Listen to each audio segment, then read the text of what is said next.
Welcome back to my channel. कैसे हैं आप सब? तो ये बच्चों ये थर्ड चैप्टर है हनी सिकल का 6th क्लास का, जिसमें टाइटल आप देख रहे हो तारोज रिवॉर्ड। इसमें एक लकड़हारा है जो एक बच्चा है, एक यंग जवान आदमी है जिसको ऊपर गई जिसके ऊपर ये कहानी बनाई गई है। एंड इसमें ये बताया गया कि कैसे वो कड़ी मेहनत करता है, वो कैसे परवाह रखता है अपने पेरेंट्स की, और वो कैसे उनकी मनोकामनाओं को आगे पूरा करता है और उनकी हर अनएक्सपेक्टेड मतलब जो वो उनकी मनोकामना है उसको पूरा करने की कोशिश करता है। इसमें ये बताया गया है कड़ी मेहनत से वो कैसे करता है। शुरू करते हैं। उम्मीद गई है कि आपने किताबें अपने पास रख रखी होगी, तो देखते हैं आगे। A young woodcutter named Taro lived with his mother and father on a lonely hillside. All day long he chopped wood in the forest, though he worked very hard. He earned very little money.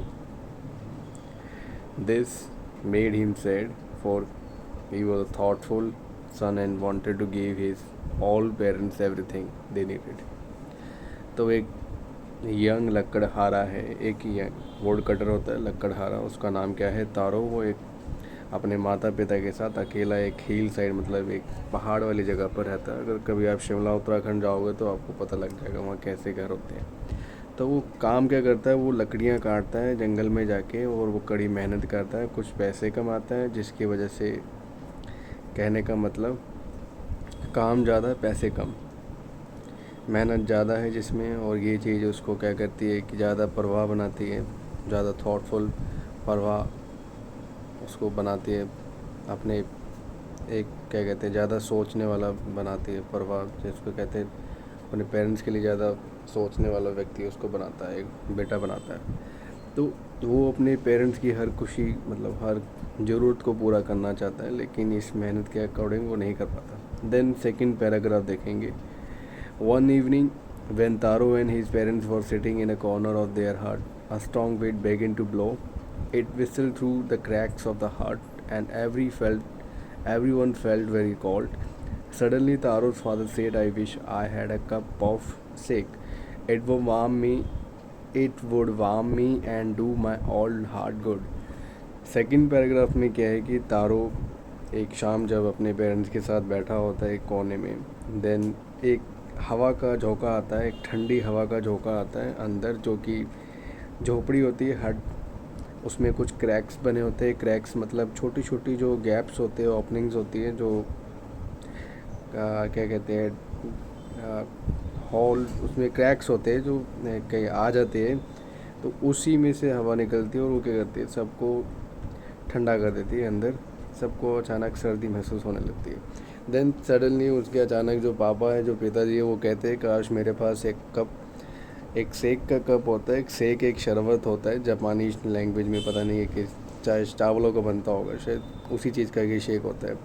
तो वो उसी की बात कर रहे होते हैं, कहते हैं अगर ये मेरे पास होता तो ये मुझे थोड़ा गर्म करता और ये मेरे मन को शांति देता। थर्ड पैराग्राफ क्या है? This made taro sadder then ever, for the heart-warming drink called shake was very expensive. How do I earn more money? He asked himself. How do I get a little shake for my poor old father? He decided to work harder than before. तो ये चीज़ क्या है कि third paragraph में क्या है, यहाँ थोड़ा इमोशनल थोड़ा वो हो रहा है, थोड़ा फाइनेंशियली भी थोड़ा इमोशनल हो रहा है, और वैसे भी फाइनेंशियली भी इमोशनल है ही है, थोड़ा फाइनेंशियली भी थोड़ा परवाह कर रहा है, सब चीज़ की देख रहा है। तो यहाँ पर उसके पिताजी जब ये बात बोलते हैं तो उसको सुन के थोड़ा और वो इमोशनल हो जाता है, थोड़ा और दुखी हो जाता है। देन वो उस गर्म ड्रिंक के बारे में सोच रहा होता है, उस गर्म शरबत के बारे में। देन वो कहता है कि ये तो ज़्यादा काफ़ी महंगा है, तो मैं इसको कैसे ख़रीद सकता हूँ, और मैं इसको ख़रीदने के लिए कैसे ज़्यादा से ज़्यादा पैसे कमा सकता हूँ, खुद से पूछता है। और मैं इसका थोड़ा सा भी कैसे अपने जो गरीब पिताजी है उनको, जो बुज़ुर्ग जो उसके पिताजी है उसको कैसे उनको मैं दे सकता हूँ। देन वो फैसला करता है कि चलो अब कड़ी मेहनत करते हैं तो इसको हासिल करते हैं। फोर्थ पैराग्राफ क्या है? Next morning Taro jumped out of bed earlier than usual and made his way to the forest. He chopped and cut as the sun climbed, and soon he was so warm that he had to take off his jacket. His mouth was dry and his face was wet with sweat. My poor old father, he thought. If only he was as warm as I. And with that, he began to chop even faster, thinking of the extra money he must earn to buy the sake to warm all men's bonds. तो अगली सुबह क्या होता है fourth paragraph में, तो बच्चों यहाँ समझना बात को कि मेहनत करने के लिए ऐसा अपने एक वो बड़ा ही दयालु बच्चा था, मेहनती बच्चा था, और वो अपने माता पिता की काफ़ी परवाह करने वाला बच्चा था। एंड वो अपने माता पिता को कभी भी दुख में नहीं देखना चाहता था। ये कहानी से आपको कुछ समझ, ये बात माइंड में डालो कि वो अपने पेरेंट्स को दुखी नहीं देखना चाहता था। देन अगली सुबह क्या होता है, वो उठता है अपने बिस्तर से रोज़मर्रा की तरह जैसे उठता है, लेकिन इस बार वो पहले ही उठ जाता है। जब वो उठता है तो जंगल की तरफ जाने लगता है, अपना रास्ता खुद बनाता है। मेड हीज़ वे मतलब रास्ता बनाना, अपना जाना रास्ते की तरफ। और वो क्या करता है कि रोज़ तरह की तरह वो लकड़ियाँ काटना, पेड़ काटना, ये सब करना शुरू करता है।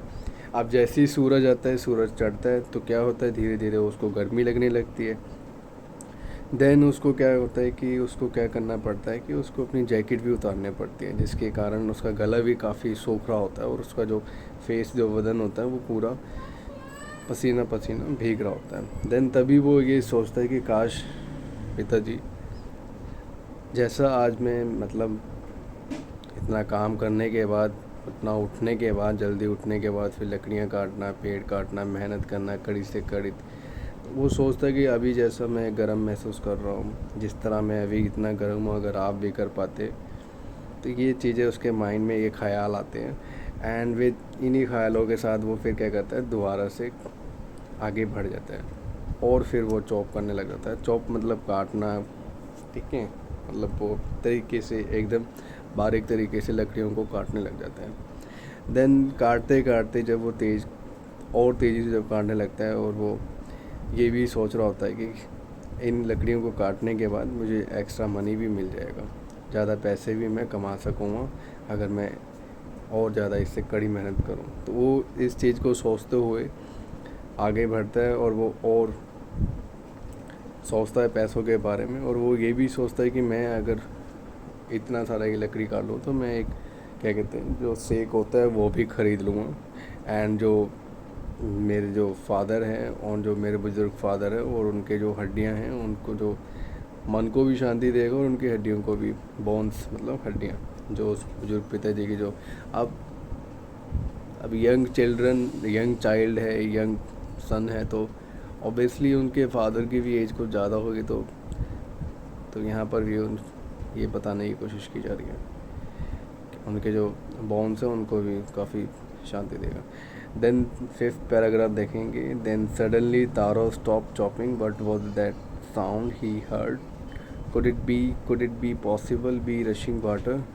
Taro could not remember ever seeing or hearing a rushing stream in that part of the forest. He was thirsty. The axe dropped out of his hands and he ran in the direction of the sound. Fifth paragraph क्या है कि लेकिन जैसे वो देखता है एक sound है जो उसने सुना, एक आवाज़ उसने सुनी, एक बहते हुए झरने की, शांत एक झरना होता है जो रश मतलब बहते हुए झरने के, उसने एक साउंड सुना। देन तभी वो अपना काम करना अचानक छोड़ देता है। अब वो जो चॉपिंग जो कर रहा होता है, पेड़ काट रहा होता है, बारीकी से उसको करना वो अचानक छोड़ देता है। देन वो कहता है ये किस चीज़ की आवाज़ है, कैसे क्या है, ये पानी हो सकता है, पानी के झरने की आवाज़ हो सकती है या फिर कुछ और, ऐसा वो मानते हुए देन वो ये भी बात सोचता है कि ऐसा तो कुछ है नहीं है इस जंगल में, मैंने कभी तो देखा है नहीं इस रास्ते में, इस जंगल के अंदर कभी तो ऐसी मैंने कभी अजीब सी आवाज़ तो कभी सुनी नहीं। स्ट्रीम मतलब काफ़ी अजीब सी जो होती है, झरने की जो आवाज़ आती है, वैसी कभी आवाज़ तो इसने कभी सुनी नहीं। एंड वो प्यासा भी होता है, जो उसके हाथ में जो लकड़ी मतलब जो कुल्हाड़ी होती है, एक्स जो कुल्हाड़ी होती है, वो भी उसको वो साइड में रख देता है। दैन वो आगे बढ़ता है, आगे चलता है, वो साउंड को मतलब फॉलो करता है, साउंड की तरफ आगे चलना लग जाता है उसी डायरेक्शन में जहाँ से ये आवाज़ आ रही होती है। देन सिक्स पैराग्राफ देखेंगे। Taro saw a beautiful little waterfall hidden behind a rock, kneeling at a place where the water flowed quietly, he cupped a little in his hands and put it to his lips. Was it water or was it sick?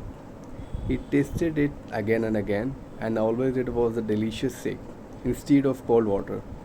तो 6 paragraph क्या है कि देखो इतनी कड़ी मेहनत के बाद अब भगवान ने भी उसकी कई, अब जो, अब बच्चों यहाँ क्या है कि जब वो जंगल में होता है तो वो देखता है कि एक प्यारा सा सुंदर सा खूबसूरत सा एक झरना क्या है कि रॉक मतलब जो पहाड़ होता है, चट्टानें होती हैं, उसके पीछे से बह रहा होता है धीरे धीरे, बहुत शांत गति से, जो मन को शांति भी देता है और देखने में भी अच्छा लगता है। तो तारो क्या है, जो लकड़हारा है, यंग चाइल्ड है अपने माता पिता का, उसकी तरफ थोड़ा सा झुकता है। नीलिंग मतलब झुकना, घुटने टेक के थोड़ा सा आगे झुकता है और अपने जो हाथ होते हैं उनको थोड़ा फोल्ड करता है, ठीक है। हाथों को क्या करता है, फोल्ड करता है, और जो पानी जो वहाँ बह रहा होता है उसको उसको अपने हाथों में रखता है, ठीक है। मतलब हाथों में ऐसे देख रहे होंगे आप पिक्चर्स में, मैं पिक्चर्स में दिखाता हूँ, ये देखो ऐसे ये करता है हैंड्स को, और वो उसको क्या करता है अपने लिप्स होते हैं जो उसमें लगाता है, एंड पानी को चखता है, मतलब पीता है, पानी को पीता है। देन वो चेक करता है कि ये पानी है या फिर सेक है। जैसे ही वो जब उसको स्वाद आता है तो वो कहता है नहीं ये पानी है, नहीं ये सेक। अब वो थोड़ा कंफ्यूज होता है तो वो बार बार इसको चेक करता है, लेकिन उसको स्वाद किसका आता है, ठंडे पानी की जगह एक सेक का, मतलब एक शरबत का उसको स्वाद आता है। 7 पैराग्राफ देखेंगे। Taro quickly fill the picture, picture एक घड़ा होता है, ही हैड विद हिम जो उसके पास था, एंड हरीड होम, एंड जल्दी से वो क्या करता है घर की तरफ लौटता है। The old man was dilated with the shake, after only one swallow of the liquid he stopped shivering and did a little dance in the middle of the floor. अब बच्चों ये 7 जो पैराग्राफ है इसमें ये ध्यान से समझना। देन वो जब ये सब घड़ा जो उसके पास होता है, ये देख रहे हो आप पिक्चर में, इसको भरता है ऐसा, और भरने के बाद फिर इसका जो टेस्ट होता है, मेरा मतलब भरने के बाद वो अपने साथ इसको ले जाता है। देन वो अपने जो उसके जो पिता होते हैं, ठीक है, जो ओल्ड मैन होता है, जो बुजुर्ग आदमी होता है, वो ये देखता है और उस देखने के बाद बड़ा प्रसन्न हो जाता है, बड़ा खुश हो जाता है, कहता है ये तो सेक है। देन वो उसको चखता है, पीता है, तो उसकी एक घुट में क्या होता है, उससे जो शरबत की एक घुट में उसकी जो कंपन होती है, जो उसको हो रही होती है, शिवरिंग मतलब कांपना, जो हो रही होती है उसको कंपन जो हो रही होती है वो रुक जाती है। देन अचानक वो खड़ा होता है, देन वो फ्लोर पे नाचने लगता है उसका पिता। तो ये देख के तारो बहुत खुश होता है, उसको अच्छा लगता है, आपको भी अच्छा लगेगा। अब 8 पैराग्राफ है। That afternoon a neighbour stop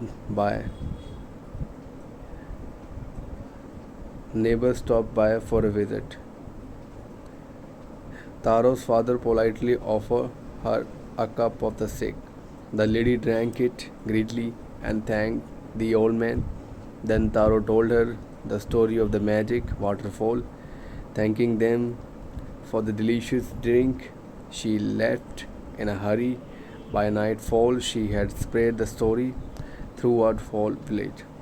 अब क्या होता है कि एक दोपहर क्या होता है कि जो एक पड़ोसी होता है उसको माना होता है, तो उसको रोका जाता है, लेकिन उसके जो फादर होते हैं, पिता होते हैं, लेकिन वो क्या करते हैं, उसको ऑफ़र करते हैं शेक, शरबत ऑफ़र करते हैं। लेकिन जो औरत होती है वो क्या करती है कि जो शेक होती है, जो शेक होता है, उसको पी जाती है।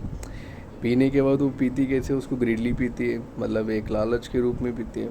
देन वो उस बुजुर्ग आदमी मतलब तारो के पिता का सम्मान, मतलब उसको धन्यवाद भी बोलती है। देन तारो भी खुशी खुशी में आवताओं में आके पूरी कहानी बता देता है कि एक कहानी है, ऐसी ऐसी कहानी है कि एक वाटरफॉल है, एक झरना है, उसमें से ये ऐसा शेक है जो आता है। तो ये सब सुनने के बाद क्या होता है, जो औरत होती है उस घर से जल्द निकलती है, तेज़ी से निकलती है।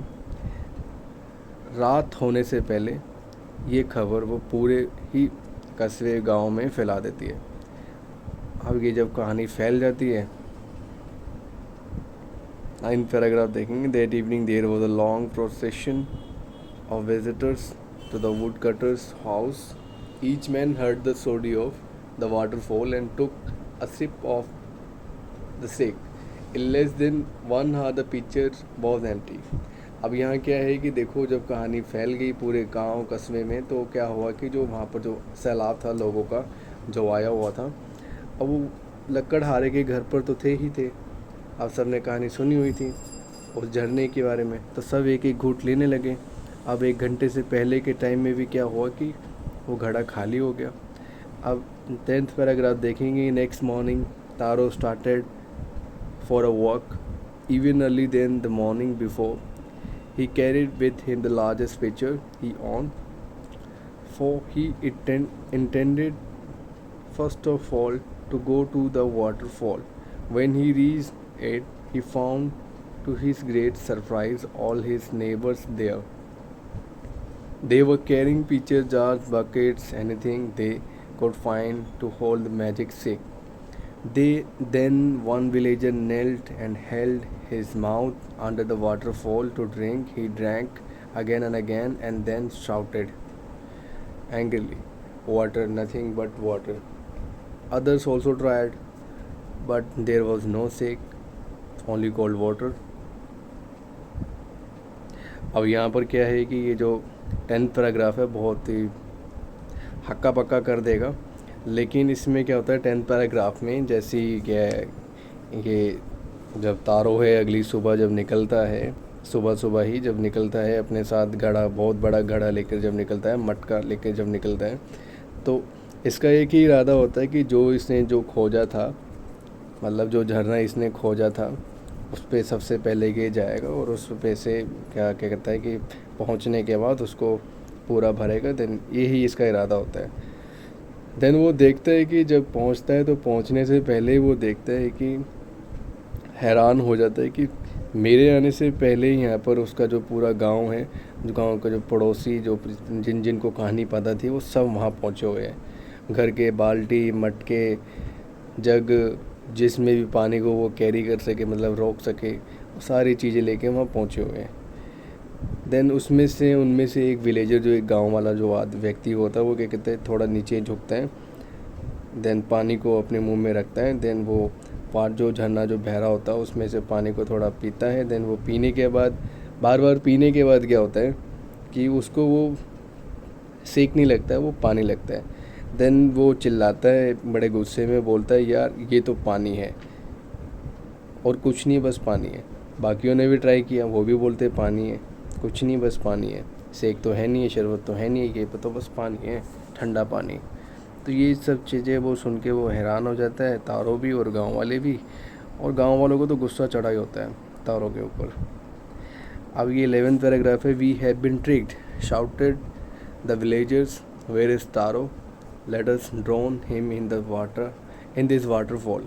But Taro had been wise enough to slip behind a rock. When he saw how things were going, he was nowhere to be found. जब देखो तारो जो होता है, ये कहानी जब होती है, जो गुप्त के साथ होती है, तो ऑब्वियसली कि कोई भी आपको इतनी जल्दी मिलेगा नहीं। अब चोर चोरी करके भाग जाए तो इतनी जल्दी चढ़ता भी नहीं है किसी पुलिस के हाथ में। तो ऐसे ही यहाँ पर होता है।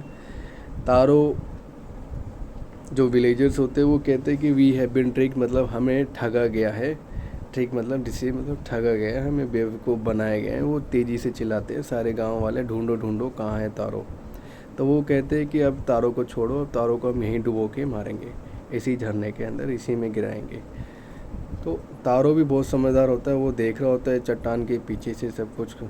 तो वो देख रहा होता है कि कैसी चीज़ें वहाँ पर चल रही है, क्या हालात है, क्या नहीं हो रहा है। तो वो देखता है कि अब वो वहीं रहता है, अब वहीं रहते वो देखता है, तो इसलिए वो चट्टान के पीछे सब कुछ देख रहा होता है, तो वो कोई भी उसको ढूंढ नहीं पाता है। देन आगे बढ़ते हैं, 12th पैराग्राफ है। Muttering their anger and disappointment, the villagers left the place one by one. Taro came out from his hiding place. Was it true? He wondered. Was the snake a dream? Once more he caught a little liquid in his hand and put it to his lips. It was the same fine shake. To the thoughtful son, the magic waterfall gave delicious shake. To everyone else, it gave only cold water.